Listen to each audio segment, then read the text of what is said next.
The Derek Hunter Show continues. Welcome back to the Derek Hunter Show. I am your guest host, Dean Karayanis. I'm so happy to be here with you today. I wish you would go. If you like good history, if you like good talk, please do follow me at History Dean on Twitter. I really don't like to plug my own stuff, but I do like to plug the things that other people are doing that are quality, that are trying to push back the frontiers of ignorance. And you'll have to forgive me, a lot of these quotes from Rush are just stuck in my head that he said, but it's really true that we want to do that. That was from the late, great Walter E. Williams, by the way, push back the frontier of ignorance, a guest host himself. I am pleased to welcome here Dovid Efune. He is the publisher of the New York Sun, where I proudly am a columnist. He's here to discuss the noble mission of one of America's oldest news outlets. It was founded in 1833, 18 years before the New York Times. It is back, and dare I say better than ever. Dovid, welcome to the Derek Hunter Show. Oh, it's a pleasure to be with you, Dean. And you're being modest. You're not just a columnist at the New York Times. You're one of our favorites. Wow. Everybody, I'm going to need a moment. I'm getting verklempt. That's very nice of you to say. I try. I pursue excellence. I spent too long working for Rush and pursuing excellence and being on the number one team to ever give anything but my best effort. So thank you.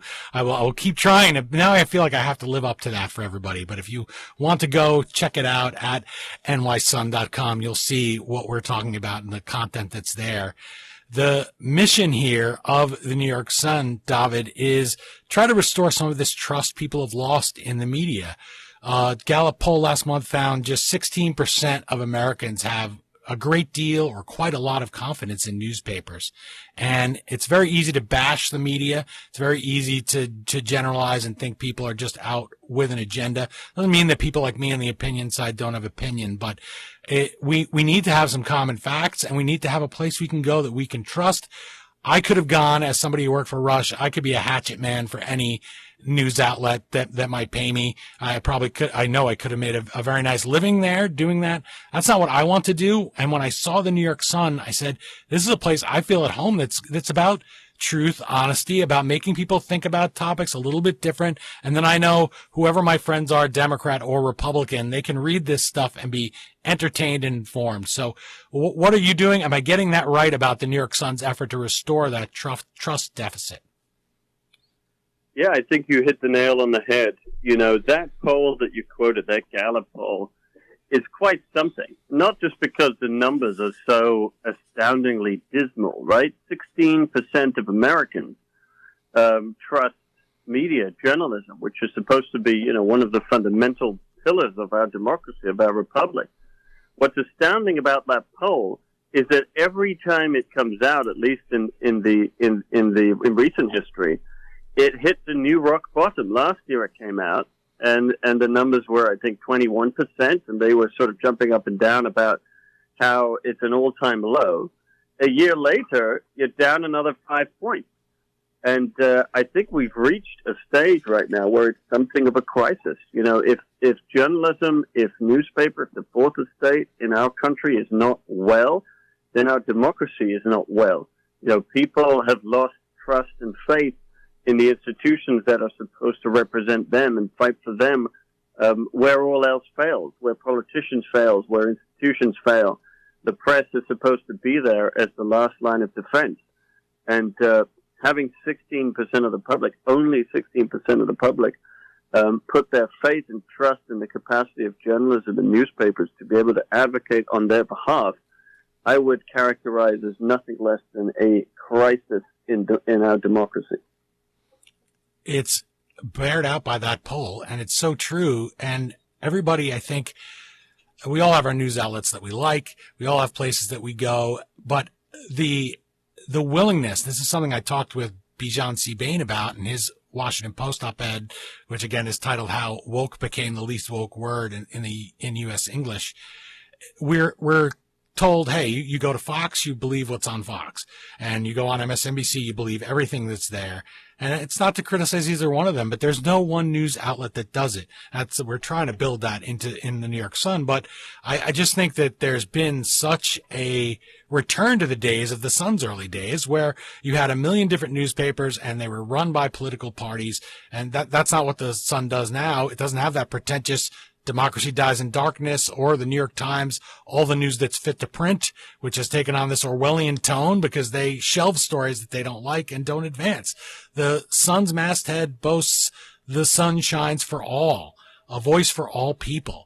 And that's what you're building here. I wanted to ask you, what does that legacy, what does taking that masthead seriously mean in practical terms when people read our reporting and opinion at NewYorkSun.com? Yeah, I think, look, in the end of the day, and what we've tried to think a lot about is this question of, if we want to make inroads in the restoration of trust in media and press and journalism, what are the building blocks of that trust? Conventional wisdom says, well, it's all a matter of partisan politics. If you're on the right, you don't trust newspapers on the left. If you're on the left, you don't trust newspapers on the right.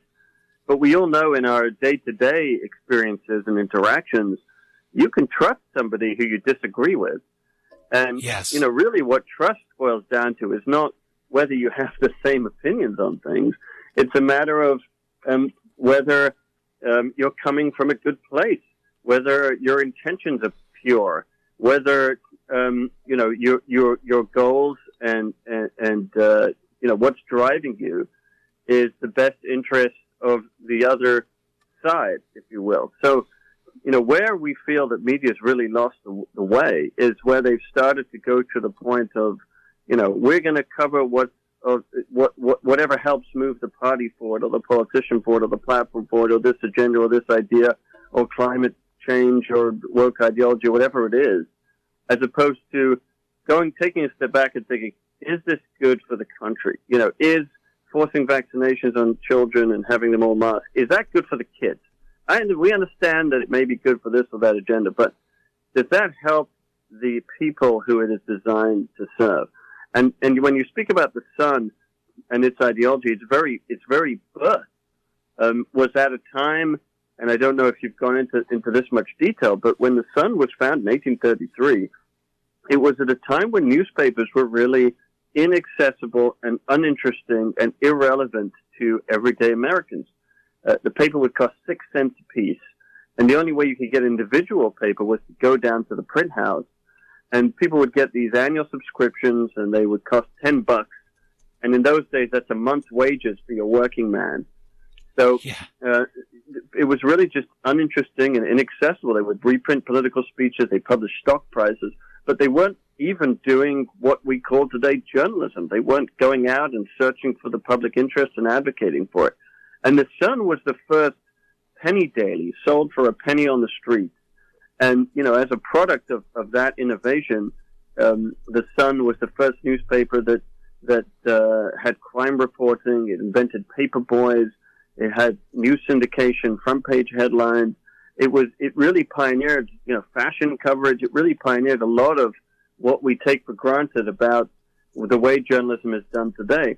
And it was all under that masthead of, declaring it shines for all.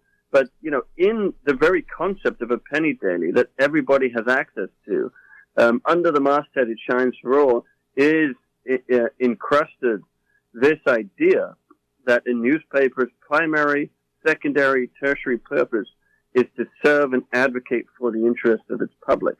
And that was a gulf that existed where the Sun was founded and that the Sun in its birth helped bridge. And today that gulf has merged, and those Gallup numbers tell us just quite how wide that gulf is today. And we see ourselves very much as returning to fill the historic role that the Sun in its birth was formed in order to serve and to fix. Well, I'm sitting up straighter in my chair here with pride, really, and being inspired, because I hope people know that I'm sincere in that, because even when I just heard you as a guest, I said, boy, I like what this guy is saying. And again, my guest is Dovid Efune. You can find him just at Efune on Twitter. That's EFUNE. And the paper is the NewYorkSun.com. You can find it at NYSun.com. This is something that is really, I guess you might say, long overdue, but when you have a historical perspective, you realize these things do happen. They go in cycles. And the New York Sun's legacy is something goes way back. And I think bringing something like that back, I'm the kind of person that misses old newspapers. I love to go through the archives. And the Sun has so many things. In fact, my last column was about William McKinley renaming or people pushing to rename a school in Honolulu that's named in his honor. Maybe I'll do that in the final segment. But this is the place that Mount McKinley in Alaska got its name, and that's in that piece. You can go back and find the Sun standing there on issue after issue, and its reporting and its opinion and its stance for the people of the United States still stand up. You're not going to find a Sun editorial that's, well, hey, maybe we should let the southern states go, and maybe this is great that they want to secede, the little things like that. Although New York City was very much against or was an open city, they were against the war, I guess you'd say.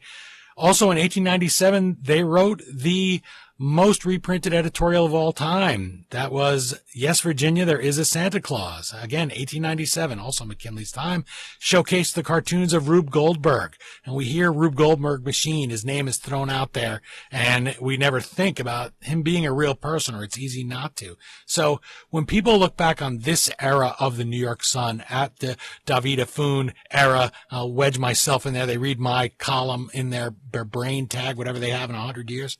What would you like them to say about the paper? What will you consider a success if they are saying it about the New York Sun?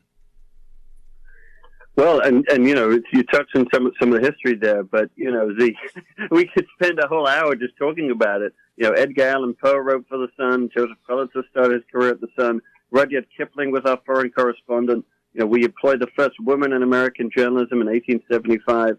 We won Pulitzer prizes for actually a Rube Goldberg cartoon called Peace Today. We also won a Pulitzer Prize for our expose of racketeering down at the Navy Yard. And the Sun, was on its fourth day in print back the abolitionist movement, decades before emancipation. We also played host to Jose Marti of the Free Cuba movement. So really a piece of history, but also so often on the right side of history. And I think, when you ask that question, what would we be proud of?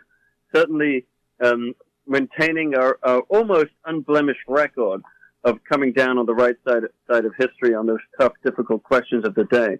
But most importantly, what really guides us and when our readers read the Sun and the thought that they're left with in their mind is, these guys are speaking for me. This is my voice. I may agree with them, I may disagree with them, but I know that what guides the editors and the journalists of the Sun every day is doing our very best to be able to articulate, advocate for policies and principles, American policies and principles that we believe in our analysis, assessment of any situation, whatever the situation of the day is, are serving the best interests of the American public. And, one of our most famous editors of all time, a fellow called Charles Dana, who lived from 1819 to 1897, famously said that, if a person who believes that there is another country that is better than this country should not go into journalism.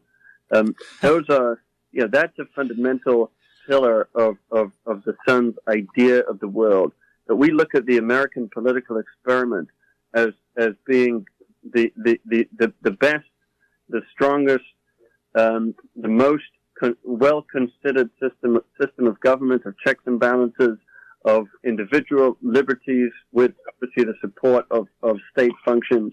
So when we talk about the ideals of the Sun, those are American ideals. Those are the ideals that set this country apart in historical context and as a unique political experiment. And obviously the incredible successes and gifts and blessing that it has bestowed upon every person who has the privilege of being able to call themselves an American citizen. So to answer your question, if we're seen as fighting for the American people, for the American public, shining for the American people, for the American public, and in doing that, helping in some small way restore the sense of the American public of the importance of the role of journalists and journalism and the trust that they have in the potential and the opportunity of the function of journalism journalists and newspapers in American society, and we will consider that an immense success. Well, Dovid Efune, gosh, again, I'm sitting up straight here. That is something I could not have said better. There was a recent New York Times editorial board post that gave a headline, "America has a free speech problem." And it was a situation where I said, well, I love how they just blame everybody else when it's been the New York Times for a long time that's lost its way. If you believe all the things about journalism that Dovid and I just talked about, please do check us out at the New York Sun. That's nysun.com. You can also find it at New York Sun, written out is the handle on Twitter. This is a place I am proud to work, and hey, I'm a pretty giving guy. I think this is being part of something very special for my fellow men and women. So please do check us out. Dovid, thank you so much for joining me today on the Derek Hunter Show and discussing the New York Sun's nearly 200-year tradition, and the fun ain't over yet. It's a pleasure, Dean. Thank you for having me. We'll be back right after this.